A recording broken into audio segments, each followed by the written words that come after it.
Innal hamdalillah nahmaduhu wa nasta'inuhu wa nastaghfiruh wa na'udzu billahi min shururi anfusina wa min sayyiati a'malina may yahdihillahu fala mudilla lahu wa may yudlil fala hadiya lahu asyhadu an la ilaha illallah wahdahu la syarika lahu wa asyhadu anna muhammadan abduhu wa rasuluh. Allahumma shalli ala Muhammad wa ala ali Muhammad kama shallaita ala Ibrahim wa ala ali Ibrahim wa barik ala Muhammad wa ala ali Muhammad kama barakta ala Ibrahim wa ala ali Ibrahim fil alamin innaka Hamidum Majid. Amma ba'du. Fa ya hadirun ittaqullaha haqqa tuqatih wa la tamutunna illa wa antum muslimun. A'udzu billahi minasyaitonir rajim. Wa man adlamu mimman iftara 'ala Allahi kadhiba ulaika ya'raduna 'ala rabbihim wa yaqulu al-ashhadu ha'ula'i alladhina kadzabu 'ala rabbihim ala la'natullahi 'alal zalimin. Alhamdulillah, kita bersyukur kepada Allah Subhanahu wa taala yang telah memberikan berbagai macam karunia kepada kita. Kita masih diberi kesempatan untuk terus meningkatkan amal ibadah kita dengan wasilah ibadah Jumat ini. Salam kita limpahkan kepada Rasulullah Muhammad sallallahu alaihi wasallam, kepada keluarganya, kepada sahabatnya dan kepada umatnya. Hadirin yang dimuliakan Allah Subhanahu wa taala, khatib menyampaikan pesan takwa karena hanya dengan takwalah kita bisa mencapai kebahagiaan dunia maupun akhirat. Dan hanya dengan takwalah kita bisa mencapai ridha Allah Subhanahu wa taala, dan hanya dengan takwalah kita bisa masuk surga Allah Subhanahu wa taala. Maka dengan demikian marilah kita tingkatkan ketakwaan kita kepada Allah Subhanahu wa taala dengan sebenarnya takwa, wajib meninggalkan hal-hal yang diharamkan oleh Allah dan Rasulnya, dan berusaha semaksimal kita untuk melaksanakan kewajiban-kewajiban yang telah dibebankan kepada kita dan telah kita ketahui ilmunya dan kaifiatnya. Hadirin yang dimuliakan Allah Subhanahu wa taala, di antara prinsip paling agung dalam Islam adalah ditegakkannya keadilan dan diharamkannya kezaliman dalam bentuk apapun.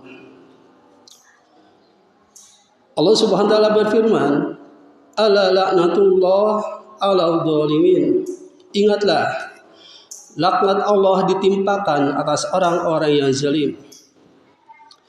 Dari Abu Dzar Al-Ghifari, Nabi Muhammad sallallahu alaihi wasallam, beliau meriwayatkan dari Allah Azza wa Jalla, sesungguhnya Allah telah berfirman, ya ibadi inni haramtu adzulma ala nafsi wa ja'altuhu bainakum marha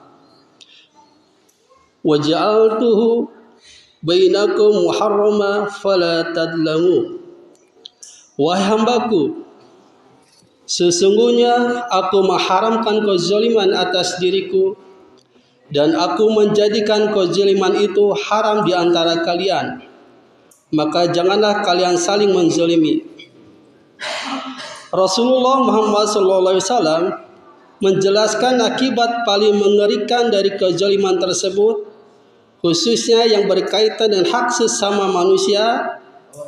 Abu Hurairah dalam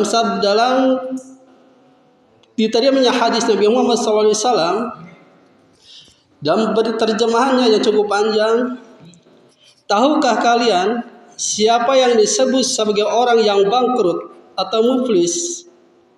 Para sahabat menjawab, orang yang bangkrut adalah yang tidak memiliki uang dan harta.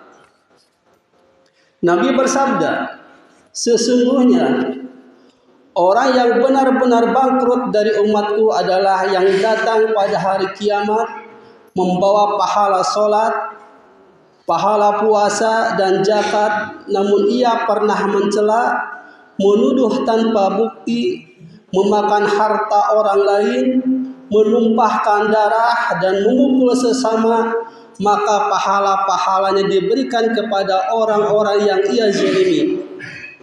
Jika pahalanya habis sementara kezalimannya belum terbayar, dosa-dosa mereka dipindahkan kepadanya, lalu ia dilemparkan ke neraka. Ibnu Qayyim mengatakan, "Wadulmu indallah azza wa jalla yaumal qiyamah lahu dawawin salasatun." Kezaliman di sisi Allah pada hari kiamat tercatat dalam 3 buku catatan besar. Catatan yang pertama adalah kezaliman yang tidak akan diampuni sama sekali, yaitu syirik kepada Allah. Allah tidak akan mengampuni dosa menyekutukannya. Catatan yang kedua adalah kezaliman yang tidak akan ditinggalkan sedikit pun, yaitu kezaliman antar sesama manusia.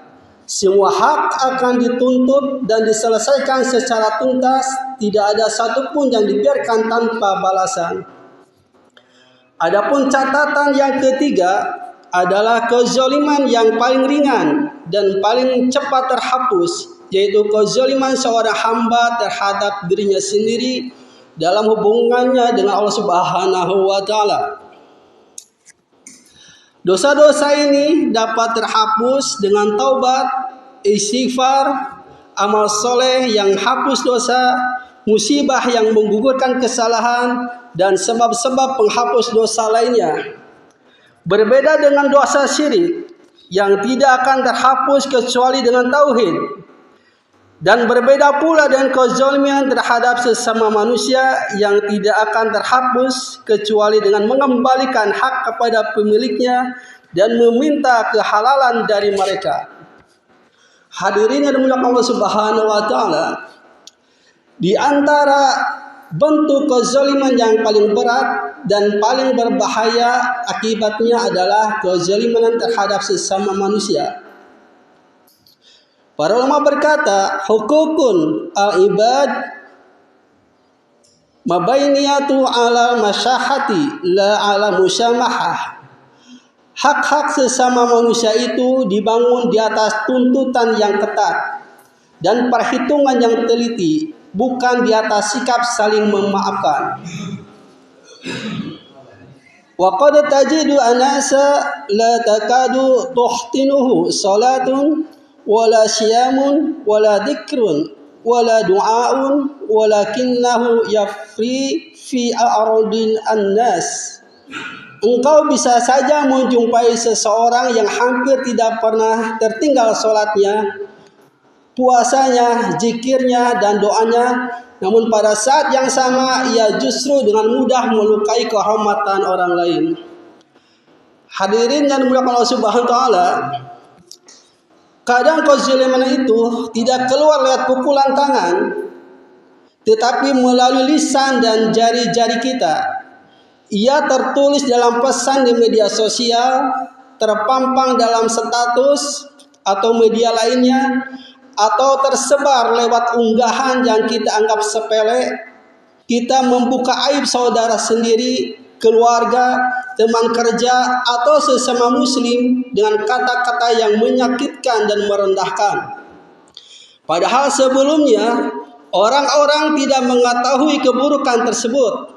Namun karena satu kalimat yang kita tulis, satu unggahan yang kita sebarkan, keburukan itu akhirnya diketahui oleh orang banyak. Jika lisan dan tulisan kita pernah melukai, maka segera minta maaf. Jika hak saudara pernah kita rampas, baik kehormatan, baik perasaan maupun nama baik, maka segera meminta kehalalan darinya. Inilah sebabnya mengapa urusan hak sesama manusia tidak boleh diremehkan dan tidak boleh ditunda penyelesaiannya. Imam Sufyan Ats-Tsauri berkata, jika engkau menghadap Allah dengan 70 dosa yang berkaitan antara dirimu dan Allah, selama itu bukan syirik, maka itu masih ringan bagimu dibandingkan menghadapnya dengan satu dosa saja yang berkaitan dengan hak sesama manusia. Hadirin yang dimuliakan Allah Subhanahu wa taala, karena beratnya konsekuensi kezaliman terhadap sesama manusia, Islam tidak hanya memperingatkan akibatnya di akhirat, tetapi juga menjelaskan apa yang seharusnya menahan seseorang agar tidak berbuat zalim lebih awal selama di dunia. Maka dengan demikian hadirin dari Allah Subhanahu wa taala, maka sebelum tangan bertindak, sebelum lisan berbicara, sebelum jari-jari menulis, dan sebelum langkah ini melangkah, tahanlah diri dari kezaliman. Timbang setiap ucapan, setiap sikap, dan setiap keputusan, karena semuanya akan dimintai pertanggungjawaban di sisi Allah Subhanahu wa taala. Barakallahu li wa lakum.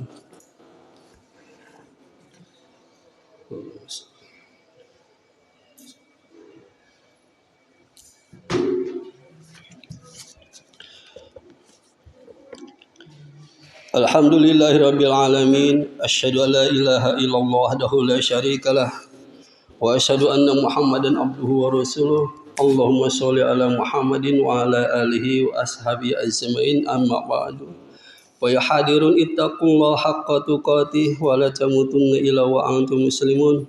A'udzu billahi minasyaitonir rajim. Innallaha malaikatahu yusholluna 'alan nabi. Ya ayyuhalladzina amanu shallu 'alaihi wa sallimu taslima. Allahumma shalli ala Muhammadin wa ala alihi wa ashabihi ajmain.